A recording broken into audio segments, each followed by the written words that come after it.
Today marks another great gentleman in our repertoire of great speakers that we all come to know and love. He's just a down-to-earth kind of guy, and his favorite book is Bible, and that stands for Basic Instructions Before Leaving Earth. And I tell you what, his birthday was May 13th, this month. Yeah, May 13th, 57 years young. He's a community leader, top 100 in the business world. He's an influencer. He's a mentor to a lot of people. And not only that, he's a great father and mentor. And a great friend of mine. Without further ado, the one and only from Houston, Texas, Mr. Dwight Williams.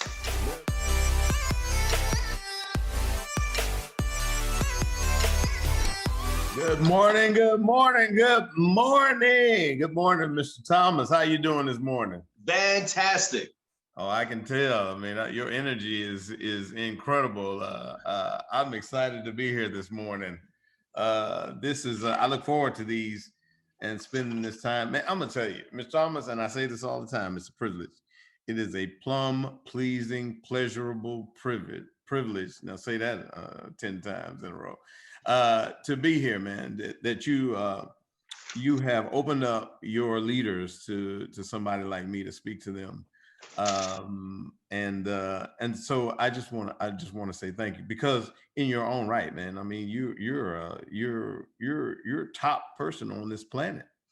And you have helped so many people. I mean, you could probably reach into your repertoire and pull leaders, man, from all over the place. And so, and for me to be one of them is I just want to say thanks. I really do. And just keep me in mind. I'm always available to you whenever you need me, whatever you need. So I am glad to be here to talk to a bunch of champions, and I use that word purposefully. And as I begin to speak to you, I really enjoyed this week's presentations from Miss Natasha and Mr. Lewis.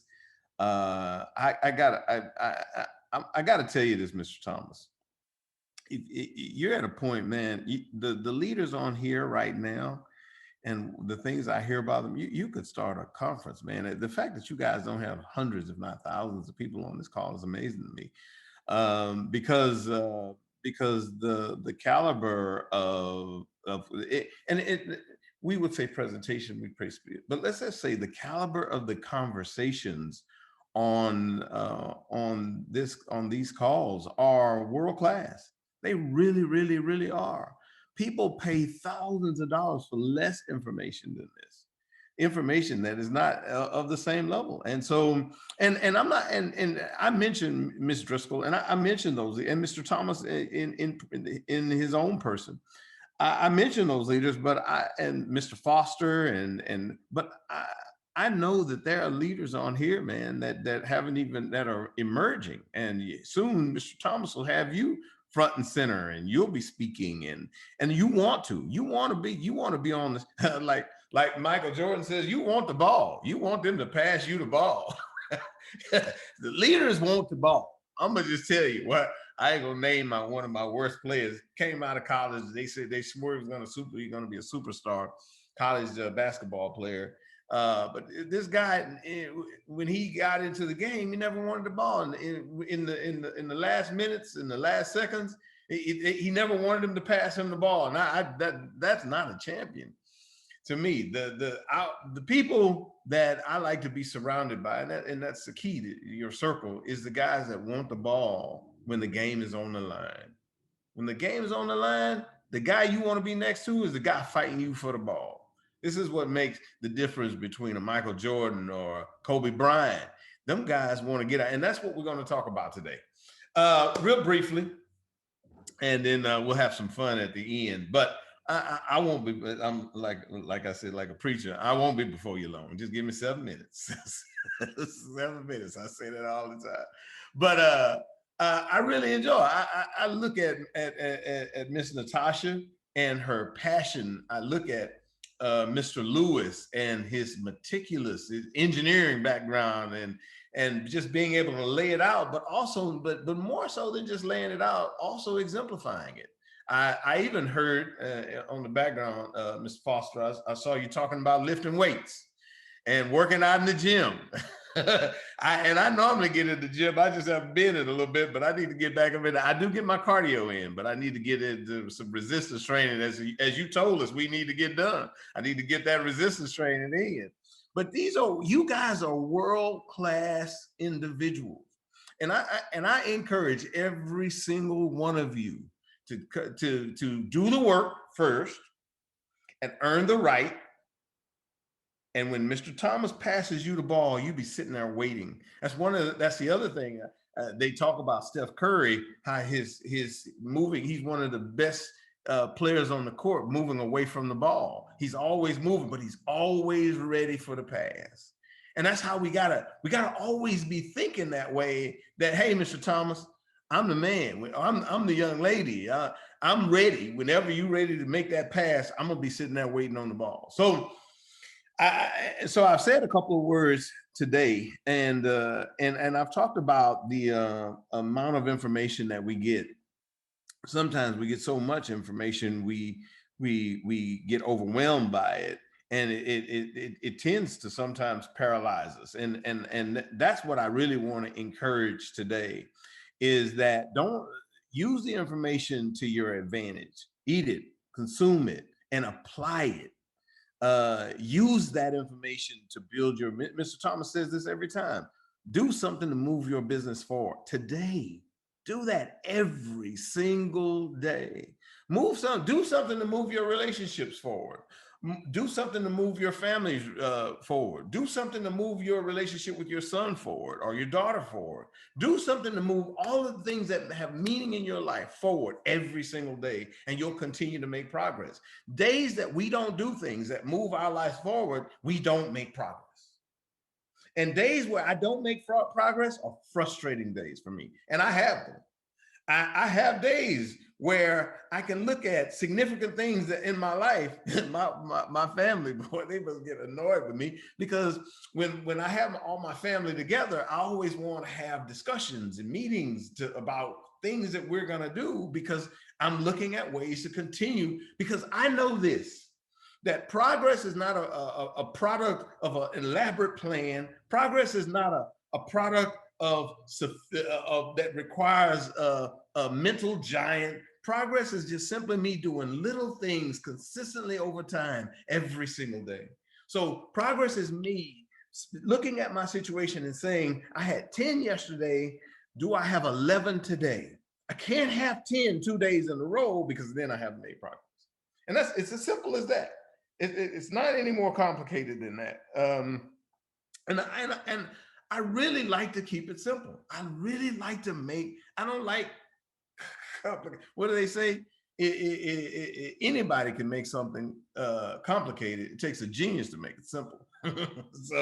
So I need simple things that I can, people, for example, eating habits. Everybody's, Dwight, you should do this. Keto. Dwight, you should look at carb diet. Dwight, no, I'm not interested. That doesn't work for me. See, me, I like high C orange. That's my drink of choice. If I'm sitting in first class and they say, hey, Dwight, you, Mr. Williams, you can have any drink you want. Yeah, you got high C orange or some Kool-Aid. You got one of those two drinks. Those are my drinks of choice. And I'm just teasing, but and it's probably not great for me. So what do I have to do? I have to discipline myself. I can't give myself all the time everything I want. So discipline is another. What does that mean? Discipline simply means I'm a student of the things that I want. That's all it means. It's a simple thing. It means I'm a student. Student of what? I'm a student of the people, the places, the things, the ideas, the information that can progress me in the direction of the things that I say I want in my life. That's all that means. It's as simple as that. And so what does that mean? Right now, I'm on a quest. The church that I'm a part of means a lot to me. And the community that we sit in, I take a vested interest in that community. So I've reached in and dug in, and now I'm reading on changes that are going on in the church world. And I'm seeing what of those changes do we need to be considering adapting and adopting so we can move our ministry forward. And once again, progressing. So I'm learning. And so I'm gathering information, learning to understand Things that used to work may not work anymore. What's working now? Everything that we see now may not be working either. So I have to take and clearly evaluate that to make sure, is this actually working? Just because the herd is running to it doesn't mean it's something that you want to do. And so we take the time, and we do that with every area of our lives. And so when I look at our ACN businesses and what we're building, I look at you guys and I say to you, whatever you want, you are exactly where you have decided to be. That's the first thing to know. I am where I want to be. Well, you were saying, well, I'm not though. Yeah, but really you are, because you know nothing or no one else other than you has placed you there. We are where we are as a product of who we are and what we have become. You want to change your situation, you have to become the thing that you want to be. It's just, and guys, let's not complicate it. Let's not say, well, who do I need to meet with? You have all the materials. See, God would be inept if he hadn't given you everything you need to do the things in life that you desire. He says, I've given you everything that you need that pertains to life and godliness. Everything you need, you already have it. So then why is my life not a reflection of that? Because I haven't exercised the faith on those things. I haven't gone out and I haven't made the sacrifices. I haven't exercised the disciplines. I haven't done the things that I was supposed to. I have a mentor, but am I doing what the mentor asked me to do? And forget the mentor. I always tell people this. A mentee, the mentor doesn't choose the mentee. The mentee chooses the mentor. Think about that. When you're ready, the mentor shows up.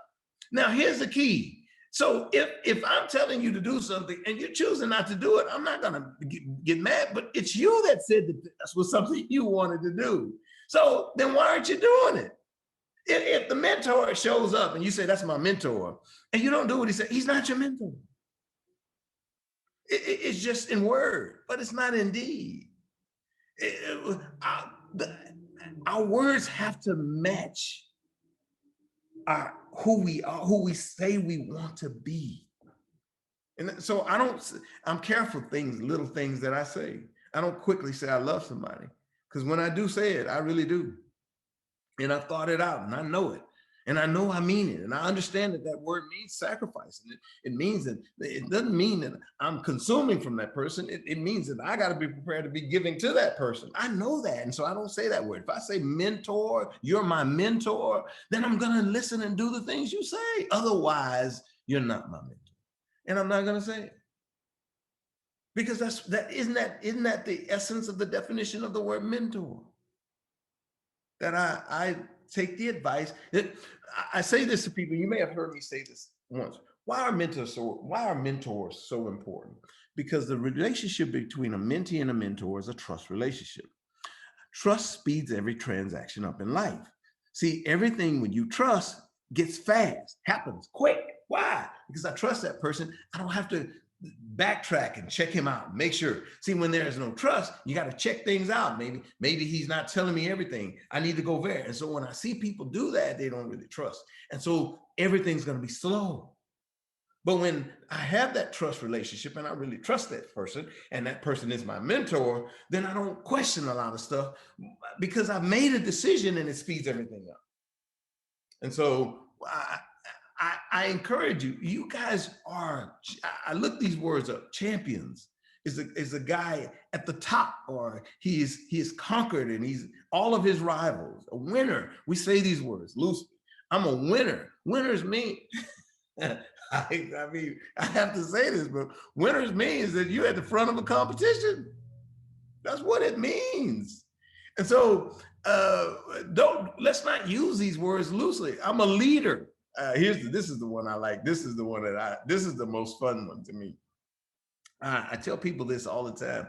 The typical expression of leadership that I see is imagine a line of people and the guy at the front of the line, instead of being progressing forward, he's turned around looking at the people in the line, telling them what to do. This is what y'all need to do. No. Hey, what a leader is. A leader is a guy that's doing.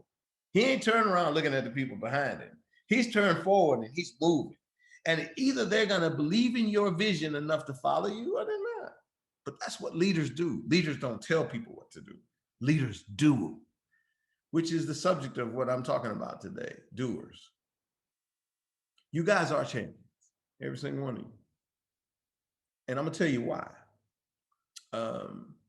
I understand the sacrifice that it takes to get on these calls consistently. I watch these calls, and Mr. Thomas has invited me over several months to join these calls. And when I get on these calls, I see some of the same people every single time, consistent, persistent, committed. That's a big deal, and it's rare. And so the definition of leadership, one of those things is leadership is rare. Very few people are willing to make the sacrifice and exercise the discipline necessary to lead. So, because that's what leadership really is. Leadership is not telling people what to do. It's doing what you know is to be done. It's you doing it. And so, and here's why. The last thing you want to have to do is imagine one day you get a team and you got a team of people in your organization and they're not performing, but you didn't perform either. You didn't listen to your mentor either. You can't lead people to a place that you've never gone. How can you do that? If you didn't listen, if you weren't coachable, if you didn't do any of those things, they're not going to do it. I find leaders all the time who say, man, I don't understand why these people won't listen. Did you listen? Probably not. I want you to know this before I get started. I am not criticizing anybody on this call. This is not a critical call. This really, my message to you is to self-evaluate for yourself, because I do this to myself every single day. I tell myself all the time, Dwight, do not say things about yourself that are not true, because then you deceive.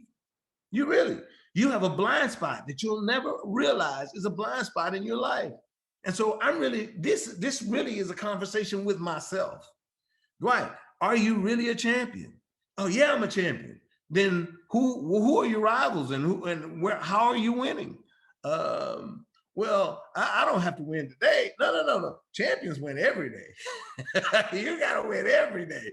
Why? Because the very essence of being a champion is a guy, he's never satisfied going a day without winning. He's not. He has to win every day, because that's what does Rocky say? Because that's what winning is. That's what winning is. And so for you to be champions, knowing that you're champions, I know every day you open your eyes and every night you close your eyes, you know there's something special about you. I don't have to tell you this. You already know it. You know this for yourself. And so because you know it, and you then have to make a decision. And this is where the point that comes when we decide to do it or not to do it. And the champions, when faced with that moment, they decide, you know what? I'm going to wake up in this morning and I'm going to kill what I eat today. I remember my wife and I, we were doing really good one day. And and I had become comfortable. And I had sensed, man, and I had a conversation with myself and I was by myself. And I said, Dwight, I'm going to tell you something, man. You're losing your killer instinct. You're not the guy you used to be. And it's not a problem if you're good with that. Just say you're good with it and then be good with it. Say it though. Be honest with yourself and say, Dwight, I'm good with being comfortable right now. But if you're not good with being comfortable right now, then you got to create discomfort in your world. And I began to disrupt my world, and all those things that created comfort in my world, I took them out. I took everything out. The money that I had that was good, I moved it to a different place. I made myself uncomfortable. I stopped using money that I was making that was coming in so easy. I moved it away and forced myself to have to get out there and kill to eat. I did that. And even now, I reinvent myself. What does that mean? Because I have people that tell me, Dwight, why don't you go back and do what you used to do?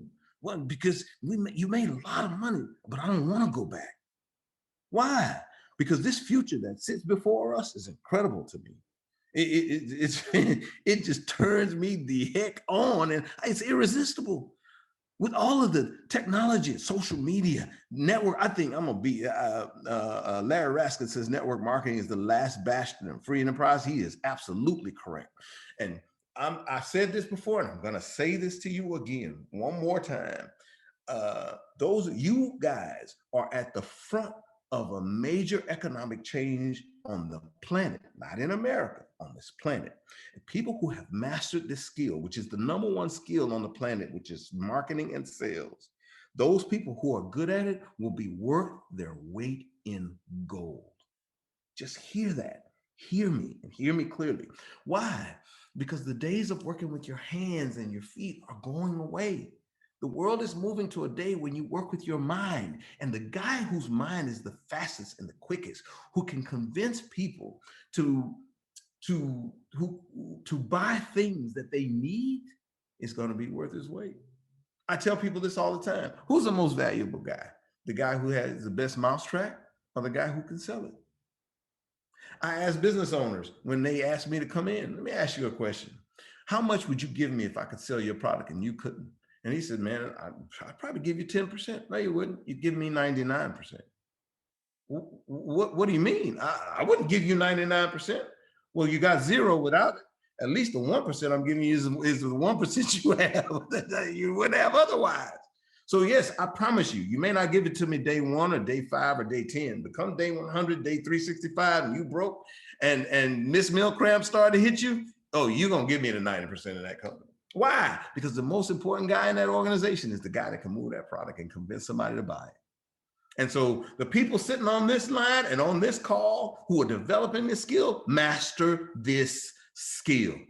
Hear me out. Hear me out. And here's the beauty of this. No matter what you think and how you think it, that young man sitting up on this screen right here is one of the best on the planet and has 30, 40 years of proof that he is. So all I'm encouraging you to do is, I told you earlier when I quoted that scripture, I have given you everything that you need for life and godliness. Mr. Thomas is one of those things. But if you take that thing for granted and you miss the things that God, it's just like kids who take their parents for granted. And they wonder why, why did little Johnny not do so well? Well, the Bible tells him, hey, I gave you your father and the mother. Your days will be long. You might have wanted to pay attention and listen. And so we take things for granted that have been placed to help us proceed and progress in life, and we take them for granted. I'm telling you, matter of fact, I'm going to say this beyond that. Don't take any of you for granted, because every single one of you are all members in a body. And together you can do things that apart none of you can do as individuals. But as a team, you can do incredibly amazing things. I'm telling you guys. I use the Bible. How do you know that you weren't placed here for such a time as this? How do you know this isn't one of the stepping stones into your destiny? How do you know this is not a skill that you're going to develop, that you're going to use? You master it now, but it may be used in a completely different way later on. You don't know. That's why we maximize every moment in life that we have. We don't take it for granted. We don't live beneath it. We don't get comfortable. Comfort and safety are the enemy of human progress. I say that all the time. If you're comfortable, you are dying. Disruption creates life. Life is a product of disruption. It's not a product of comfort and safety. It's not. You guys, to be champions, to be leaders, bosses. That's one of, I looked at boss up was one of my favorites. It's the person in charge. It's the one that's in charge. It's the boss. Mr. Tasha, Miss Boss herself. And so I want to encourage you guys to, you have all the information you need. You have more than what you need. I'm not suggesting that you stop getting it, because information is key. But what I challenge you to do is to take action. And so, and I really do believe in informed action. I'm not suggesting that you don't, but take action. See, part of what we achieve and what we get done, you don't want to know it and understand all of it. You don't want to have everything written down on a checklist before you do it. There's a part of what you do, you want to be surprised. You want God to be involved in everything you do. And anything you do with him, he's not going to give you all of the answers to the quiz question. Some of the stuff you're going to figure out along the way. But you got to take the step. You got to take the leap. And then, but once you take that leap, he's going to meet you there. I promise you that. He's going to be there when you take that leap. But some of us, and I think one of the things, and I'm not criticizing, one of the things I think that kind of provokes us is a little fear. Fear causes us to hesitate and to, no. When you face with fear, you run to it. When fear tries to intimidate you, you were designed for fear. So everything that comes to scare you is actually there to promote you. It's there to move you forward. And so therefore, the fears that you face, they are designed not for you to run from them. They're designed for you to run to and through them. And so that's why I tell you, once you've gotten the information, you know when you begin to become paralyzed, you got to look that thing in the eye, you got to run right through it. But what if I don't make it? You will. What if it's too big? It's not. What if I don't have enough? You do. You have everything you need. You just have to do it. And with that, I'm going to ask Mr. Clemens to play a quick video. And after that video, Mr. Thomas, it's in your hands. I believe desire and will to win is everything. I don't know why I'm like I am, but my butt's always burning. There's always something say, Art, dadgummit, you're supposed to go for it. Art, dadgummit, you're supposed to be somebody. You're supposed to make a difference with your life. What does the $500,000 a year person do? The $50,000 a year person doesn't do. You look at the outside and study those two individuals, everything seems to be the same. They both are the same sex, they both are the same age, they have the same training, the same positions, the same contract, the same fringe benefits. They both are successful, they work hard, they're good family people, make tough commitments. But what's the difference? What does the $500,000 a year person do? The $50,000 a year person doesn't do. He pays the price and a little bit more. He works hard and a little bit more. He's loyal to the company and a little bit more. He believes in a little bit more. He makes money and a little bit more. He saves money and a little bit more. If you want to win in these United States, you got to be tough and you can't quit. The last thing I'll talk to you about today in building this winning edge is, folks, if you want to win in business, you got to be a leader. Leadership is everything. You show me anything in these United States that win, I'll show you a leader at work. You show me a successful church, Boy Scout troop, club, football team, business, I'll show you something run by a leader. See, I thought at one time in my life you had to be smart to win. I used to have these smart people that dress so pretty and talk so pretty and use these big words. They just intimidated me. And I said, Art, you can't ever be that good. Why don't you just throw in the towel and go on back and coach football for a living? And I found two things out about smart people. I think it's almost impossible for a smart person to win in business in America today. Because I find smart people spend their whole lifetime figuring things out. They're always trying to figure out an easier way and a quicker way. And another thing I found out about smart people is they just don't get around to doing nothing. And see, somebody like Art Williams, everybody said, well, he can't do it. And somebody like that can't do it. But he does it. See, folks, I want you to know almost everybody in America almost does enough to win. They almost get there. They almost are over the hump. They almost have it going. They almost, in everything they do, almost is a way of life to almost everybody in America. But the winners do it. What do? They do whatever it takes to get the job done. They do it and do it and do it and do it and do it until the job gets done. And then they talk about how great it is to be somebody they're proud of. We need leaders in America who can do it. If you want to become somebody, do it. If you want to go in business for yourself, do it. If you want to become financially independent, do it. I hear too much talk in these United States. Everybody can talk a good game. We need people in America who can do it. I go all over this country with A.L. Williams, and I have people say, Art, you can count on me. Wonderful. Just do it. Art, I guarantee you this is my last stop. I'm going to win now. Super duper. Just do it. Art, if I could just have one good month and get the ball going, I know I could make it big. Super. Just do it. Art, if I could just pay off this debt, I could really go.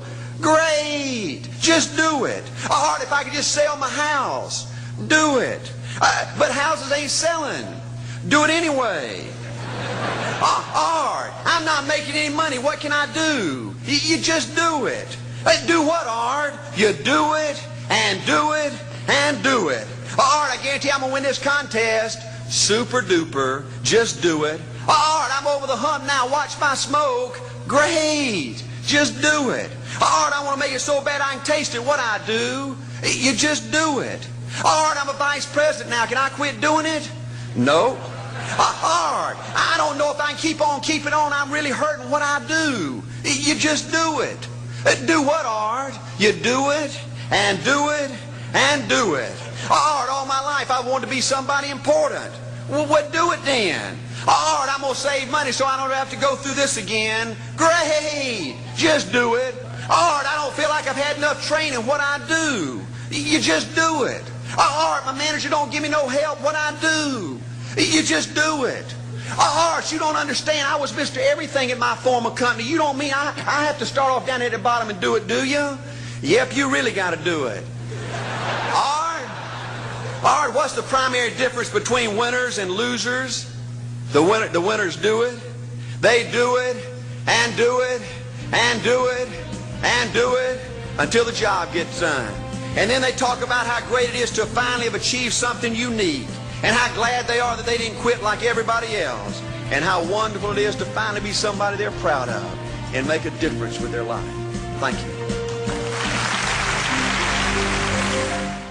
Thank you, Mr. Thomas, with that. Guys, you are doers and leaders and winners and champions. Let's just get out here and get it done. Wow. Folks, that was 34 years ago, the National Religious Broadcasting. I'll never forget.